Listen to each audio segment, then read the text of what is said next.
Nós iremos, nesse momento, abrir a palavra de Deus no Salmo de número 20.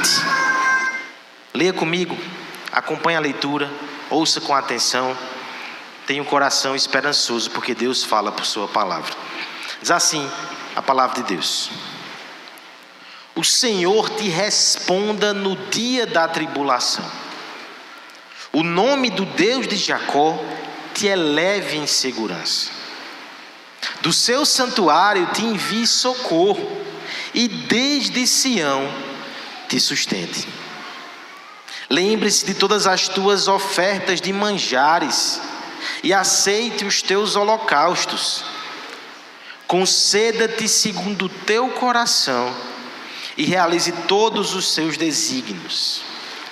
Celebraremos com júbilo a tua vitória, e em nome do nosso Deus hastearemos pendões. Satisfaça o Senhor a todos os teus votos. Agora sei que o Senhor salva o seu ungido. Ele lhe responderá do santo céu, com a vitoriosa força da sua destra. Uns confiam em carros, outros em cavalos. Nós, porém, nos gloriaremos em nome do Senhor, nosso Deus. Eles se encurvam e caem, nós, porém, nos levantamos e nos mantemos em pé. O Senhor dá vitória ao rei. Responde-nos quando clamamos. Vamos clamar, vamos orar, vamos pedir a Deus que nos abençoe nessa noite, nos ajude a ouvir a sua voz, para a glória dele e para a nossa alegria. Ore comigo, ore por mim nesse instante. Pai querido, nós te louvamos e te exaltamos, porque temos a plena convicção que estarmos aqui é sinal de graça, Senhor. O Senhor nos resgatou e o Senhor nos trouxe para junto do teu povo, e nos dá a oportunidade de te ouvir nessa noite, Senhor. Que a tua palavra possa ser instrumentalizada pelo teu Espírito, e assim possamos ouvir a tua voz. Precisamos de direção, ilumina o caminho, Pai. Precisamos de conforto, acalenta a nossa alma. Precisamos de força, Pai. Nos empodera pela tua palavra, pelas tuas promessas. Comunica graça e esperança ao nosso coração, nos faz contemplar o Rei, nos deleitar e descansar nele, Senhor. Nós suplicamos porque precisamos, e sabemos que tu és bom e misericordioso. Fala com o teu povo, apesar de mim, em nome de Jesus. É isso que nós te oramos. Amém. Como podemos nos preparar para a batalha? Depende do tipo de batalha, né? Por exemplo, se nós estamos falando de uma batalha, uma luta profissional, existem alguns passos para que um lutador ele se prepare. E esse conhecimento é extremamente teórico, tá certo? Basta um vislumbre para o meu porte físico e você vai perceber que eu não tenho afinidade nenhuma com essa área do conhecimento. Mas o conhecimento teórico eu posso lhe comunicar. Como é que um atleta de alto nível, um lutador, se prepara para uma batalha? 4 etapas, elas são importantes e paralelas. Existe o treino técnico, então ele vai se aprimorar nos golpes, ele vai estudar aquilo que diz respeito à sua categoria de luta. Esse é o treino técnico. Existe o treino tático. Possivelmente ele vai estudar a forma com que o seu adversário luta, seus principais golpes, características, forças e fraquezas. Existe também o treino físico. É preciso que seu corpo esteja bem. É preciso que ele tenha força suficiente para executar os seus movimentos. E por fim, existe até um treinamento psicológico. Ele precisa estar com a cabeça boa. Ele precisa estar equilibrado minimamente para que possa executar aquilo que ele sabe, que ele treinou, que ele tem capacidade de fazer. Veja as etapas, veja os processos, veja os preparativos para uma luta ou para uma batalha. Se a sua batalha é de outra natureza, Estamos falando aí de uma maratona. Vários irmãos aqui estão aptos para falar com você a respeito dessas coisas. Eu não também. Se a sua batalha é espiritual, aí eu posso ajudá-lo. Todos nós enfrentamos batalhas e lutas dessa natureza. Batalhas contra o pecado. Essas são as mais duras, né? É mais fácil enfrentar o mundo todo do que enfrentar o nosso próprio coração pecaminoso. Batalhas contra tentações que são recorrentes. Batalhas contra o desânimo. Batalhas contra o cansaço. Batalhas contra a tristeza. São muitas as batalhas que travamos continuamente. Por isso faz bem você se perguntar nessa noite: como podemos nos preparar para as batalhas? Nesse texto, o povo de Deus ele foi instruído nessa dinâmica e nessa liturgia de preparação. Deixa eu só encaixar aqui o Salmo 20 na nossa estrutura, que estamos considerando aqui semana após semana. Estamos vendo os salmos reais, essa é a proposta dessa série. Mas de fato nós começamos os salmos reais propriamente dito agora. Os salmos reais são aqueles do 20 ao 24, segundo a classificação do Saltério. Os salmos 18 e 19 eram preparatórios, eram dobradiças teológicas. O que é que elas fizeram? O salmo 18 coloca o rei no trono, celebramos a sua vitória. O salmo 19 mostra o rei colocando a lei do Senhor agora no centro do culto, da adoração e da vida dos seus súditos.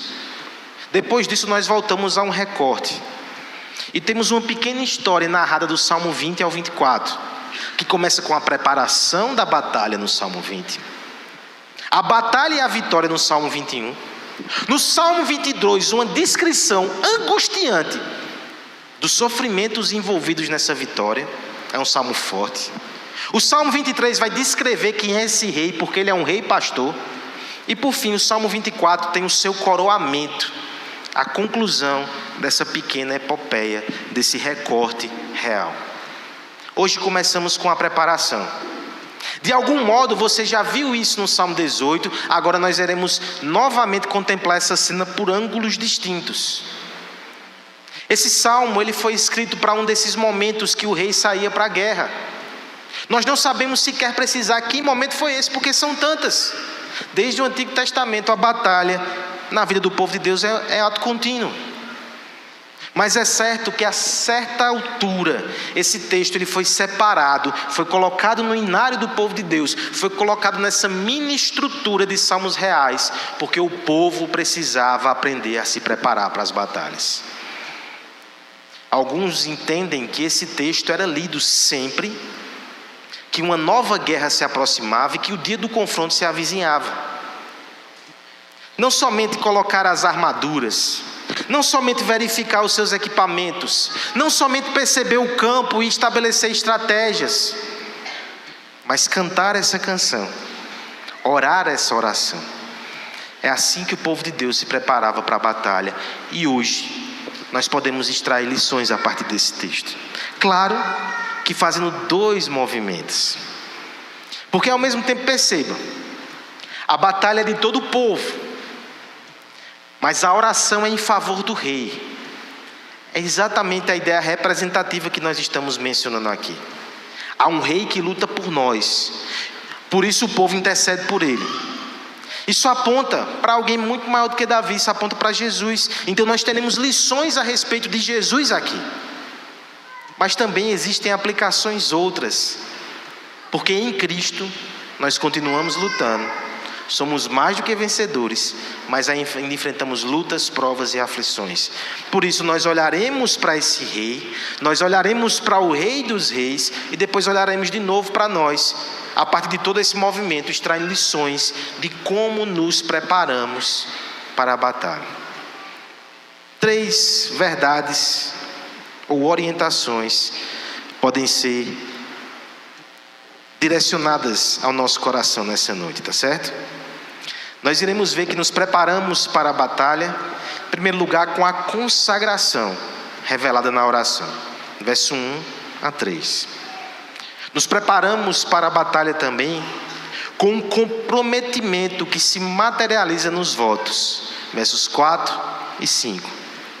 E por fim, eu sei que está difícil de anotar, né? Ficaram longos aqui os princípios, mas a gente vai repetindo com calma. Nós também nos preparamos para a batalha, com a confiança que obedece aos meios ordenados pelo Senhor.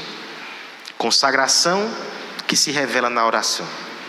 Comprometimento que se materializa nos votos. E confiança que obedece aos meios ordenados pelo Senhor. Esses são os preparativos. Analisemos cada um deles no nosso salmo. O primeiro deles é a consagração que se revela na oração. Verso 1 a 3, eu peço que a igreja me ajude na leitura desses versos. Vamos lá? O Senhor te responda no dia da tribulação.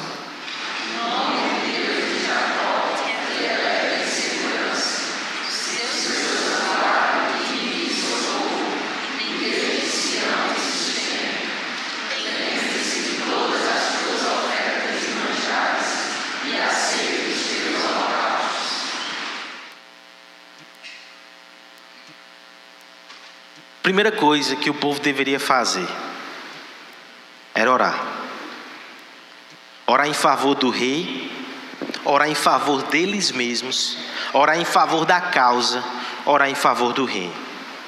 Antes de colocar os pés para fora, a oração deveria preceder toda e qualquer atitude, todo e qualquer procedimento.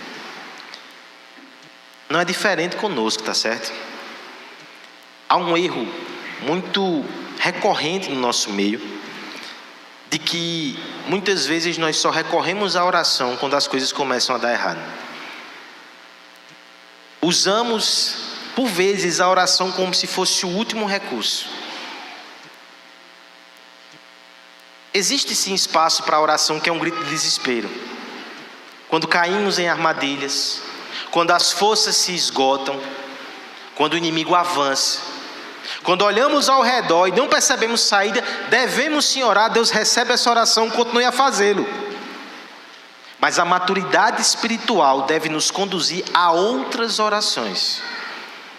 Orações preparatórias. Orações de consagração. É isso que o povo está fazendo.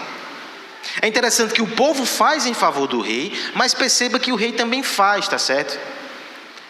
É uma atitude dúplice aqui. Ao mesmo tempo que o rei está orando, está se consagrando, está se preparando, o povo faz também em favor dele, em favor do reino e da causa. Olha o conteúdo da oração do povo. O Senhor te responda no dia da tribulação. O dia da tribulação aqui refere-se à luta que chega. Como é importante entender que a leitura que o povo fazia da guerra não era com olhos de prazer. Não havia satisfação nas batalhas. Não era um desejo sádico, talvez de anexar mais territórios, uma sanha imperialista, não. As guerras, quando necessárias, elas eram encaradas com esse olho de desconforto e tribulação. O que está sendo dito aqui é que o rei estaria lutando, e no meio da batalha ali, ele estaria sendo atribulado, e ali as suas orações e os seus clamores, eles deviam ser ouvidos e atendidos pelo Senhor. O nome do Deus de Jacó te eleva em segurança. Se a gente usa a segunda parte para traduzir a primeira, é a ideia de que o rei estava no fundo ali, cercado, sitiado, mergulhado na batalha. Quando ele estivesse nessa situação, quando a temperatura subisse a tal nível, ali haveria um clamor, que haveria também uma escuta ativa da parte de Deus, e que o nome de Deus, o nome do Deus de Jacó, pudesse elevá-lo. Se estamos num lugar baixo, especialmente num contexto de guerra, isso é muito perigoso, porque quando estamos num lugar baixo, nós somos cercados por inimigos que estão em posição melhor para nos atacar de cima. Se estivermos nessa arapuca, quando nos encontrarmos em tal lugar extremamente incômodo, perigoso, que Deus nos eleve, que Deus eleve o rei. Essa é a oração. Olha que interessante. Como é que essa elevação ocorreria? Duas coisas eu preciso destacar aqui no verso 1 ainda. Primeiro, isso ocorreria por meio do nome do Senhor. Como é que isso se dá, né? Senhor, Senhor, Senhor, Yahvé, Yahvé, Yahvé. Ó Jeová, me tira daqui, chama, vê se ele acode. Não é esse o uso, tá certo? Que o povo de Israel fazia do nome de Deus. Pelo nome de Deus, estão contida aqui a ideia dos atributos e do conhecimento a respeito de Deus. Conhecer o nome de Deus não é saber uma senha, não é saber um ritual, não é apropriar-se de uma mandinga que você vai usar e você vai obrigar a Deus a lhe atender. Não é isso. Isso é uma ideia pagã. Isso não é ideia do povo de Deus. Não é ideia aqui de Israel. A ideia é que eu conheço o nome de Deus quando eu sei quem é Ele, quando eu conheço os seus atributos, quando a minha alma é cheia do seu conhecimento. É assim que eu conheço o nome de Deus. Na medida que eu o conheço, Ele me eleva. Veja que interessante, essa é a oração, que o nome de Deus eleve o rei. Muitas vezes, irmãos, o que precisamos para resistir, para lutar e para suportar provas, é crescer no conhecimento do Senhor. Nós precisamos de mais de Deus.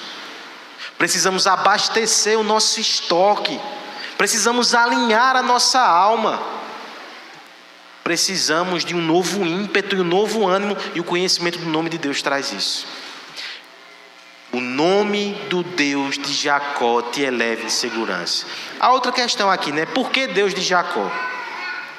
Por que usa-se o nome antigo de Jacó? Porque Jacó, o patriarca, depois é nomeado como Israel. Por que isso é feito? Porque é essa nomenclatura usada aqui na oração. Muitas vezes, quando se refere a Jacó, é para destacar que Deus protege aqueles que são fracos.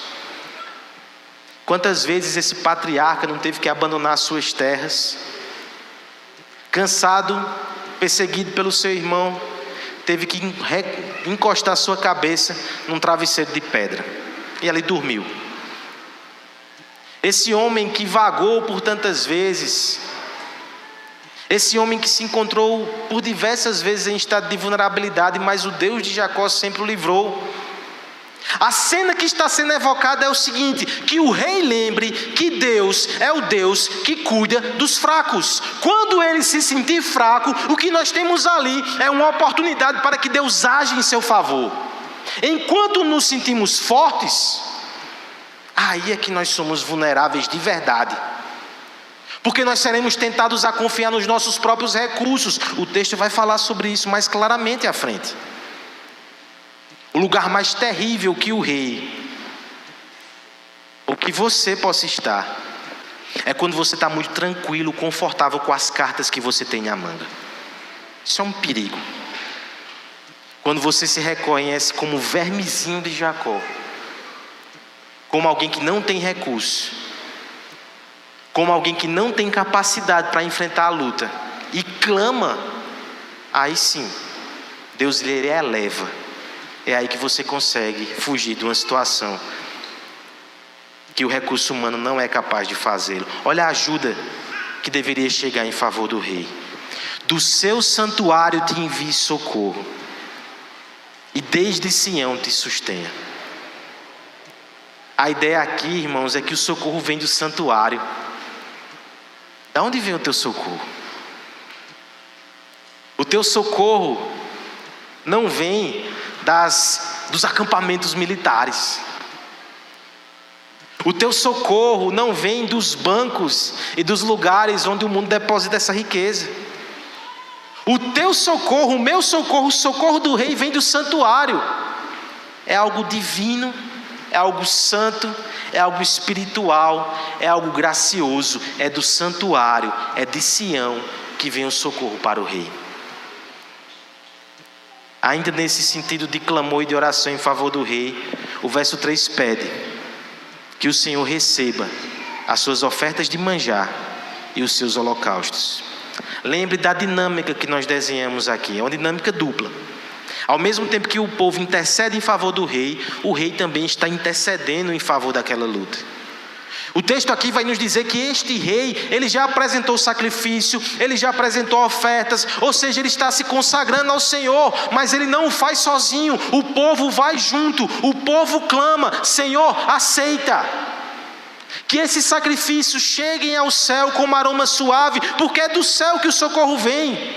Que venha o socorro de Sião, que os sacrifícios sejam aceitos, e assim ele poderá ir para a guerra, para a batalha, sabendo que o Senhor é com ele. Quando nós olhamos para esse texto, e nós percebemos aqui o nosso rei, aquele que é maior do que Davi, não é interessante perceber que o nosso Cristo, ele se consagrou o tempo todo para enfrentar a batalha em nosso favor? Não é interessante perceber que Cristo, enquanto homem, foi um homem de oração, que por vezes ele se afastava, ele tinha momentos contínuos com Deus, e mesmo na noite mais terrível, na noite que era o prenúncio da batalha mais difícil, do dia da sua angústia, no Getsêmani, ele orou e pediu que os seus discípulos orassem com ele. Você consegue perceber que aquela cena no Getsêmani, de alguma forma, era isso aqui que estava sendo pronunciado toda vez que o povo cantava e orava esse salmo? Mas você lembra o que aconteceu ali? Os discípulos falharam. Na narrativa do Getsêmani, a gente vê Jesus voltando várias vezes e pegava os discípulos dormindo. A boa nova é que no final o mais importante não é a nossa intercessão por Cristo, é a intercessão dele em nosso favor. Ele foi e cumpriu a missão, mesmo que os seus discípulos não tenham orado como deveriam. Ele vai, ele cumpre a missão. Esse é o nosso rei. Mas uma vez sabendo disso, e uma vez nos alegrando porque ele se consagrou em nosso favor, como podemos nós não se consagrar hoje? A pergunta que fica é se nós temos colocado nosso coração diante do Senhor, em todos os nossos propósitos, em nossos caminhos. Quais são as batalhas que você tem enfrentado? Pode ser a batalha de criar os seus filhos, né? Pense numa batalha ferrenha. Você tem que se consagrado a Deus, ou você tem só tentado? No início dos seus dias, quando você assume uma nova função, quando a nova porta de emprego se abre para você, quando você assume um novo ministério na casa de Deus, quando há um momento novo na sua vida, você encara isso como uma batalha e você se consagra. E outra coisa, irmãos, nós não precisamos interceder por Cristo, é Ele que intercede por nós, sua obra foi completa. Mas nós precisamos interceder pelo corpo de Cristo. Ele se identifica com o seu corpo. Quando havia perseguição de Paulo, e Jesus aparece para Paulo e diz: Paulo, por que tu me persegues? E na verdade Paulo perseguia a igreja. Jesus se identifica com a sua igreja. Isto eu coloco para que você seja lembrado que nós precisamos também interceder uns pelos outros. Quando você lembrar de um irmão seu, aproprie-se desses termos aqui. Tem irmãos aqui que você sabe que tem enfrentado batalhas. Tem irmãos aqui que têm enfrentado lutas tantas. Quando lembrar dele, entenda que Deus está te convidando a interceder por ele. Ajude-o. Senhor, o ouve no dia da tribulação. Senhor, que ele conheça mais de ti, e que o conhecimento do Deus de Jacó o eleve e o tire das armadilhas espirituais. Senhor, o livra do pântano do desânimo. Senhor, o afasta dos caminhos de incredulidade. Senhor, guarda o seu coração com ânimo e com esperança. Ore pelo corpo de Cristo. Ore pelos seus irmãos. Interceda por eles, que o seu sacrifício seja aceito. Entenda, todos os sacrifícios do Antigo Testamento apontavam para Jesus. Essa oração já foi respondida. nós somos aceitos. E por isso, nós podemos enfrentar nossas batalhas confiando em Cristo e na sua obra em nosso favor. Mas a primeira coisa que deve ser feita sempre é nos consagrar a Deus em oração. O segundo preparativo para a batalha espiritual encontra-se dos versos 4 e 5. É o comprometimento que se materializa nos votos. Versos 4 e 5. Peço que você me ajude na leitura nesse momento. Conceda-te segundo o teu coração.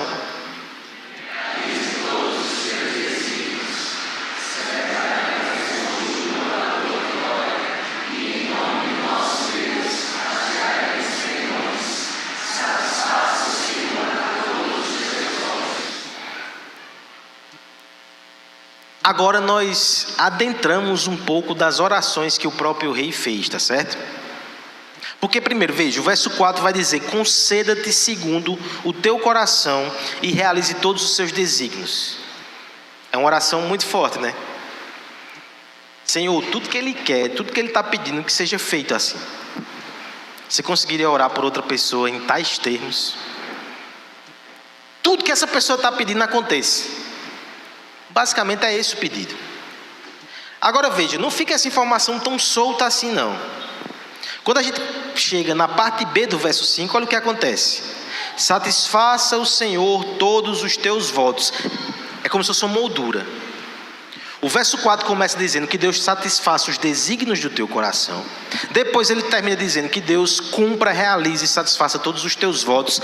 A questão é que no meio disso, nós temos a transcrição daquilo que seria o pedido do rei, o desejo e o desígnio do rei, inclusive o voto que ele fez. Está aqui, no coração dessa moldura, o começo do verso 5. Celebraremos com júbilo a tua vitória, e em nome do nosso Deus, hastearemos pendões. Aqui nós temos um demarcador teológico na interpretação muito interessante. Se você não percebeu na leitura, deixa eu destacar para você, que inclusive me ajudou na divisão do texto. Nome de Deus aparece 3 vezes nesse salmo. A primeira vez está no verso 1, né? Que o nome de Deus te eleva em segurança. A segunda vez aparece no verso 5. Celebraremos com júbilo a tua vitória e em nome do nosso Deus hastearemos pendões. A próxima vez, daqui a pouco a gente vê, está lá no verso 7. É um demarcador, é uma repetição. Na poesia desse texto, na teologia dele, isso quer dizer alguma coisa. Veja que interessante. Aquilo que o povo se compromete a fazer, na verdade, revela o voto que eles estão mencionando do rei. E qual é o voto do rei? Qual é o compromisso do rei? Que ele vai para a batalha, vai confiar no nome do Senhor, no conhecimento do Senhor, e ao final daquela batalha ele vai celebrar a vitória e vai levantar bandeiras em celebração ao nome de Deus. Esse é o compromisso do rei, esse é o desejo do seu coração, esse é o voto que ele faz e a concordância da parte dos seus súditos. Os súditos estão dizendo: nós também participaremos disso, Senhor. Nós ouvimos a oração dele, foi uma oração pública, foi uma oração de guerra, foi uma conclamação ao combate. Nós estamos anuindo com esse compromisso. Nós também votamos isso. Nós confiaremos no teu nome e nós exaltaremos o teu nome no final de tudo. O compromisso do salmista, o compromisso do rei, o compromisso do povo é que no final da batalha o nome de Deus será exaltado. Haverá uma bandeira erguida, e essa bandeira não contará ali nome de homens, não fará referências a dinastias humanas. Haverá uma menção clara ao Deus de Israel, ao Deus de Jacó que o salvou. Entenda que esse tipo de compromisso, esse tipo de voto, já paira sobre nós como uma obrigação da palavra. Nós somos chamados a dar glória a Deus em tudo. Fomos inclusive criados para esse propósito. No entanto, irmãos, quando nós externamos isso como compromisso, quando fazemos publicamente, nós estamos convocando outros para essa missão. Nós estamos nos comprometendo de forma pública com esse compromisso. Fazer votos, assumir compromissos, estabelecer metas santas. Isso também faz parte da nossa preparação. Essa palavra ela é muito adequada quando nós nos aproximamos aí no final de um ano e nos preparativos para o próximo, né? Nós devemos nos consagrar em oração, nos preparar, mas também devemos estabelecer compromissos com Deus. Muitas vezes nós não o fazemos, não é porque nós julgamos desnecessários, é porque nós tememos. Fazer compromisso com Deus é coisa muito séria. Pense o seguinte, que você tem uma causa, tem algo que te arrasta há muitos anos. Se você deseja que o Senhor intervenha nessa batalha, Ele ajude em 2025. Uma das orientações que você pode ter é fazer de algum compromisso diante do Senhor, para que por meio dessa conquista, dessa vitória, Ele seja honrado. Esses compromissos podem ser coisas simples, né? Como um culto ao Senhor de ação de graças. Mas pode ser coisas mais sérias. Vai que seja realmente uma causa. Vou pegar aquilo e vou empenhar na obra de Deus. Vou enviar para missionários. Como não lembrar da nossa irmã Ana, né? Que clamou por tantos anos para que Deus abrisse o seu ventre. E ela fez um voto ao Senhor. Que se Deus atendesse o seu pedido, ela entregaria aquele filho para ser um sacerdote na casa de Deus. E ela o fez com Samuel. Você não precisa fazer isso hoje não, tá certo? Porque você vai deixar aqui no jardim, quem é que vai criar essa criança? Não funciona desse jeito mais não. Mas eu quero que você perceba o que está acontecendo aqui nesse texto. É que o nosso Deus, um Deus de aliança, Ele é um Deus que aceita os nossos votos e compromissos santos, na medida que nós nos comprometemos em exaltar o seu nome. Nós precisamos entender que isso agrada o coração de Deus, porque o nosso Rei Jesus Cristo também fez uma aliança em nosso favor. Na eternidade passada, quando nós vagávamos sem esperança, Ele olhou para o seu Pai e disse: Pai, eu vou. Eu me tornarei um homem. Eu viverei vida perfeita e santa. Eu serei o rei deles. O rei que será desprezado. O rei que será fixado numa cruz. Um rei que será alvo de zombaria. Mas eu serei firme. Eu serei fiel. Eu irei até o fim. Porque esse povo é o meu povo. Um voto foi feito na eternidade, a aliança da redenção entre pai e filho, e esse voto ficou na mente de Cristo até o final. O autor de Hebreus vai dizer que, inclusive, essa perspectiva do sucesso da sua obra e da aliança que havia sido feita, o conduziu a enfrentar a ignomínia da cruz. Nosso Cristo fez um voto de salvação em nosso favor. Nós entendamos que devemos replicar isso também por amor a Ele. Comprometa-se. Eu já estou lhe preparando para o ano que vem. Comprometa-se em servir ao Senhor. Comprometa-se em restabelecer a adoração na sua casa. Comprometa-se em colocar o Senhor como prioridade na sua vida, na vida da sua família. Comprometa-se em alcançar pessoas com o Evangelho. Coloque nomes diante de Deus. Quais são os votos que você tem feito? Como isso revela sonhos e ambição do seu coração? Coloque suas orações na mesa. Talvez você tenha a triste constatação nessa noite que você só tem pedido por coisas suas. Deus até atende porque Ele é misericordioso, mas você está pedindo por coisas tão poucas. Há uma intercessão geral aqui do povo, porque o rei está pedindo por coisas santas. Peça também por coisas santas e gloriosas. A oração que revela a consagração, o comprometimento por meio dos votos, Em último lugar, e caminhando para o final, a confiança que obedece os meios ordenados por Deus. Esse é o último preparativo. Verso 6 até o verso 9. Peço a ajuda da igreja nessa leitura. Agora sei que o Senhor salva o seu ungido.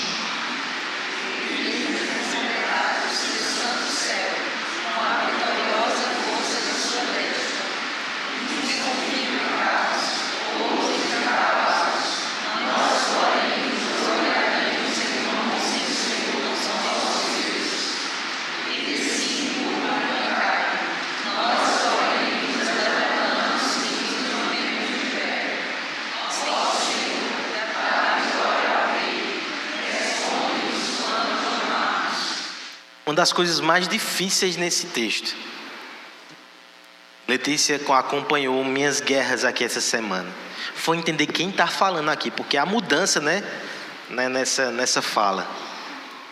Muitos entendem que o verso 6 apresenta um levita dando um testemunho, como se aquele ritual ele fosse aceito. Deuteronômio capítulo 20, por exemplo, tem algo parecido.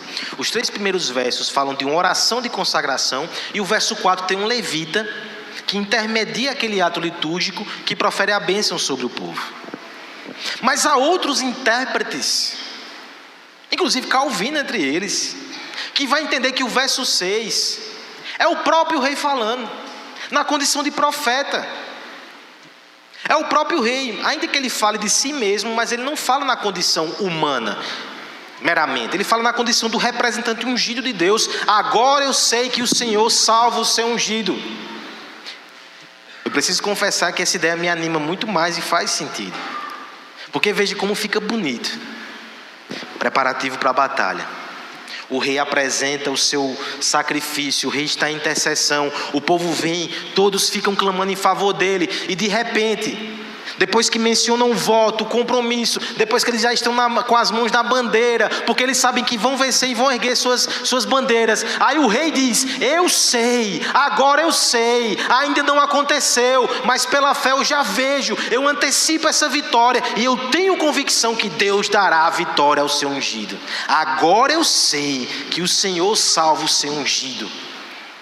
Meus irmãos, isso traz para nós uma ideia tão forte. Você não precisa ver para crer, você precisa ouvir para crer. Se você ouve sobre a vitória de Deus, se você ouve sobre as promessas de Deus, se você ouve sobre o nome e o poder de Deus, você tem que crer hoje. É isso que o salmista está passando aqui. Eu sei que o Senhor salva o seu ungido. Ele responderá do seu santo céu com a vitoriosa força de sua destra. É exatamente o que foi pedido. Que Deus responda de Sião, Ele responderá.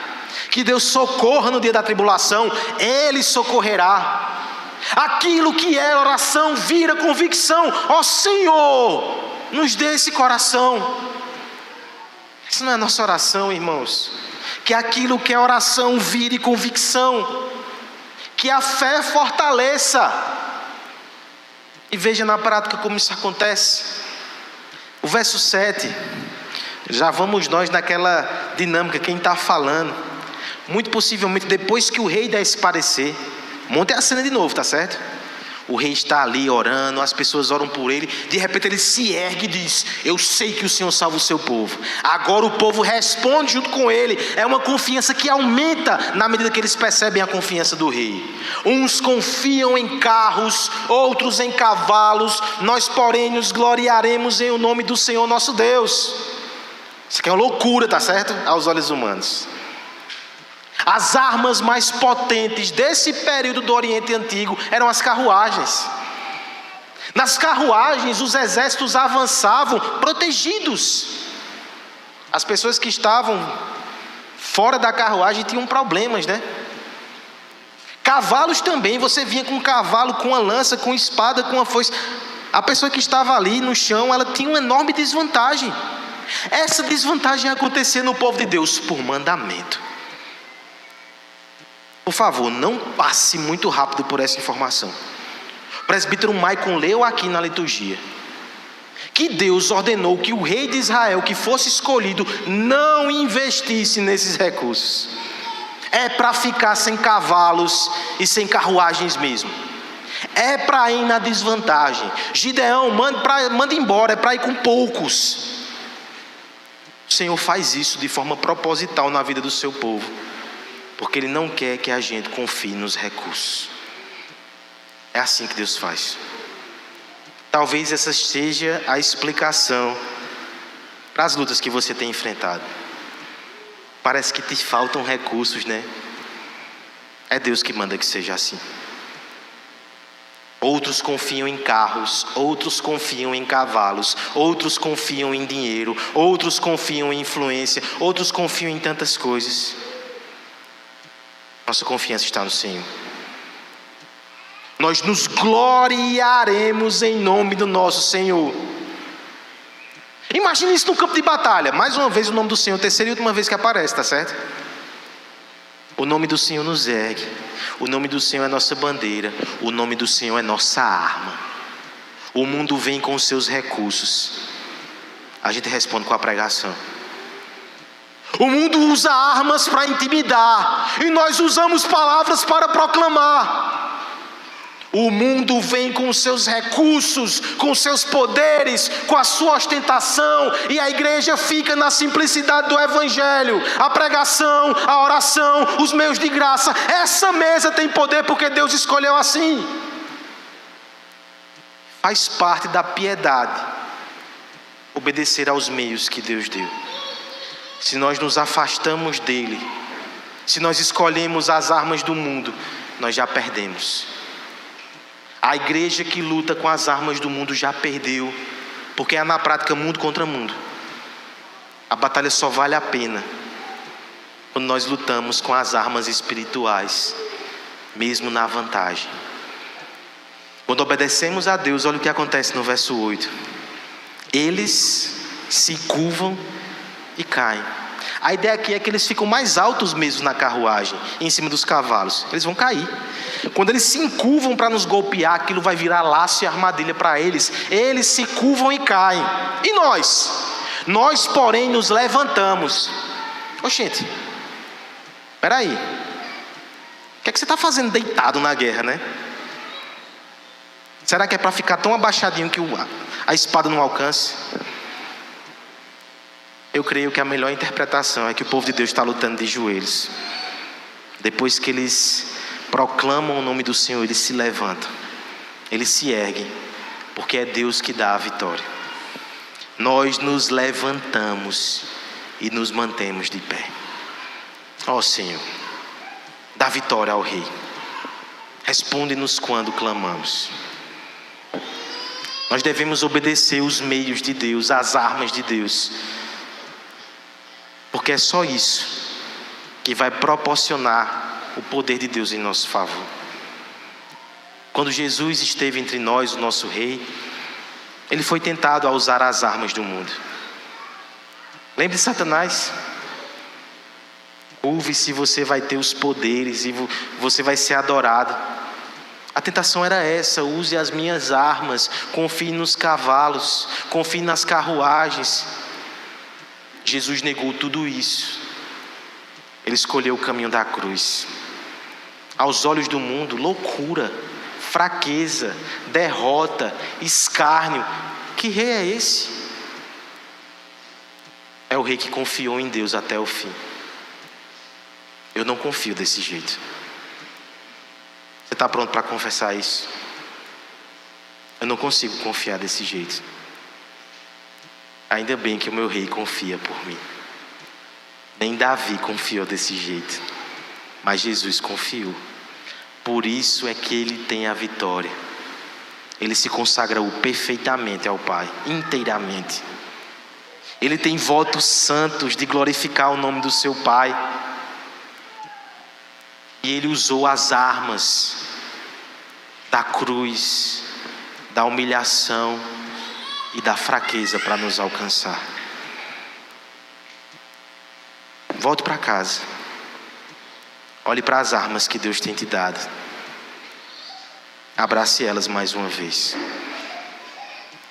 Meu Senhor, nos últimos dias eu estava flertando com a espada. Eu queria usar a força. Me dá mais uma vez a cruz.